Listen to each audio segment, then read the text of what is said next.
এবং এটাতে শুধু মাইনরিটি মানুষ তারা বিপদে পড়ছেন, অথবা শুধুমাত্র মধুয়া সমাজের মানুষ বিপদে পড়ছেন, অথবা শুধুমাত্র উদ্বাস্ত মানুষ বিপদে পড়ছেন। ছোট করে দেখা হচ্ছে শুধু এইটুকুই না, যদি নথি হয় ভিত্তি আমার নাগরিকত্বে, তাহলে যে যত গরিব তার তত নথি হয়। অথবা নথি থাকলেও ডায়মন্ড হারবার লোকটা ভাসতে ভাসতে বহরমপুরে চলে গেছে, বহরমপুর থেকে ভাসতে ভাসতে মধ্যপ্রদেশ গেছে, সেখান থেকে ভাসতে ভাসতে বর্ধমানে এসেছেন, কতবার কত ঘুরতে ঘুরতে চালের পাতা নথি তার কাছে কি থাকবে?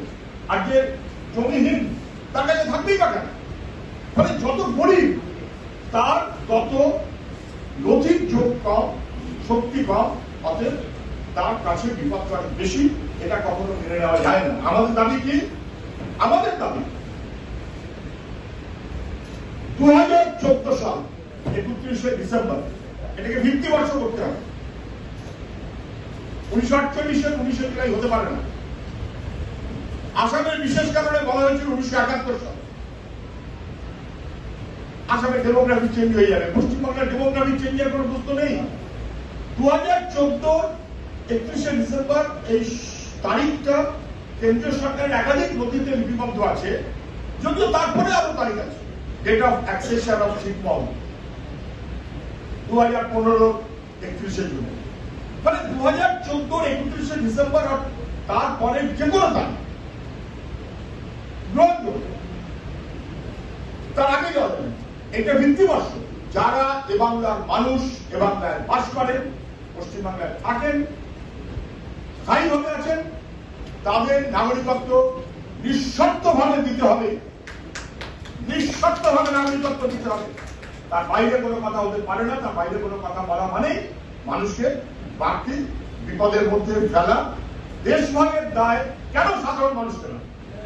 মামা বাড়ি ওখানে, পিসি বাড়ি এখানে, যাতায়াত ছিল, তার দায় কেন একটা সাধারণ মানুষের ঘাড়ে পড়বে? এটা হতে পারে না। গরিব মানুষের উপরে এরকম ভাবে হতে পারে না। এটা একটা ভয়াবহ আক্রমণ। 2003 পর এই নাগরিকত্ব কোয়েশ্চেনটাতে মানুষ আন্দোলিত হলেন। কেন আন্দোলিত হলেন?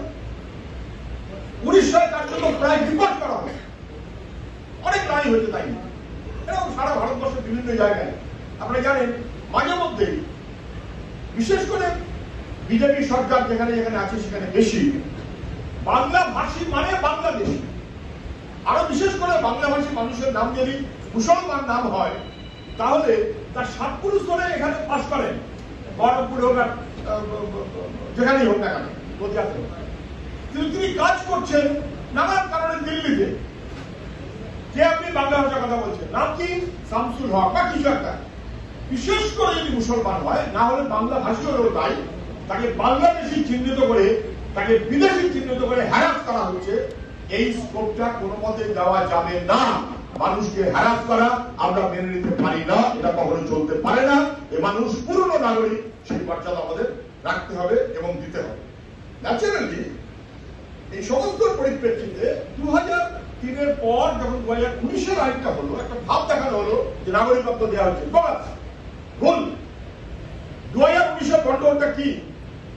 2019 বলা হলো 2003 আইন থেকে গেল ইলিগাল, অবৈধ অনুপ্রবেশকারী, রক্ষা করতে পারবে না। 2019 একমাত্র যেটা বলা হলো মূল একটাই, যদি আপনি আফগানিস্তান কিংবা পাকিস্তান কিংবা বাংলাদেশের লোক হন, 2 যদি আপনি ধর্মীয় নিপীড়নের কারণে আসেন, 3 তাহলে অবৈধ শব্দটা আপনার ক্ষেত্রে তুলে নেওয়া হলো, আপনি অনুপ্রবেশকারী কিন্তু আপনি দরখাস্ত করতে পারবেন। তাহলে you are allowed to apply করার অ্যালাউ, মানে অধিকারটা কেড়ে নেওয়া হয়েছিল 2003 কেড়ে নেওয়া হলো 2003 আমি ছিল। তাহলে তোমরা কেড়ে নিয়ে এবারে লিমিটেড অংশের জন্য বললে অ্যাপ্লাই করতে পারবে, এবং সেটাও এমন শর্ত দিবে, তাহলে যেই অ্যাপ্লাই করবে প্রথমত তাকে মানতে হবে সে অবৈধ অনুপ্রবেশকারী। সেই কারণে 2019 আইন কার্যকরী হওয়ার আগে পর্যন্ত সে বৈধ নয়। আচ্ছা বেশ, আইন কার্যকরী হল, তাহলে আপনি অবৈধ না। যদি আপনি হিন্দু হন, কি আপনি যদি বৌদ্ধ হন, যদি আপনি খ্রিস্টান হন ইত্যাদি, যদি আপনি আফগানিস্তানের লোক হন, পাকিস্তানের লোক হন, বাংলাদেশের লোক হন, আপনি নেপালের লোক না নাকি বাংলাদেশের লোক, আপনি প্রমাণ করতে হবে আপনি বাংলাদেশের নাগরিক। তাহলে অন্য দেশের নাগরিকত্বের কাগজ আপনাকে থাকতে হবে, তবে আপনি অ্যাপ্লাই করতে পারবেন। এবং নিপীড়নের কারণে এসেছেন আপনাকে প্রমাণ করতে হবে। যখন নিপীড়িত হয়ে আপনি পালাচ্ছেন তখন আপনি বলবেন দাঁড়া বাবা পালাস না, আগে একটা কাগজ লিখে দে যে আমি নিপীড়িত হচ্ছি। এসব বোগাস অস্ত্রোপচার কথার ভিত্তিতে 2019 নাগরিকত্বের কোনো আইন নয়, অ্যাপ্লাই করার স্কোপ দেওয়া হয়েছে। ন্যাচারালি এটার মধ্য দিয়ে সমস্যাটার কোনো সমাধান হয় না, এবং এটা আরো স্পষ্ট এই জায়গা থেকে। এটা যারা সরকারি আছেন দিল্লির তারাও করবেন।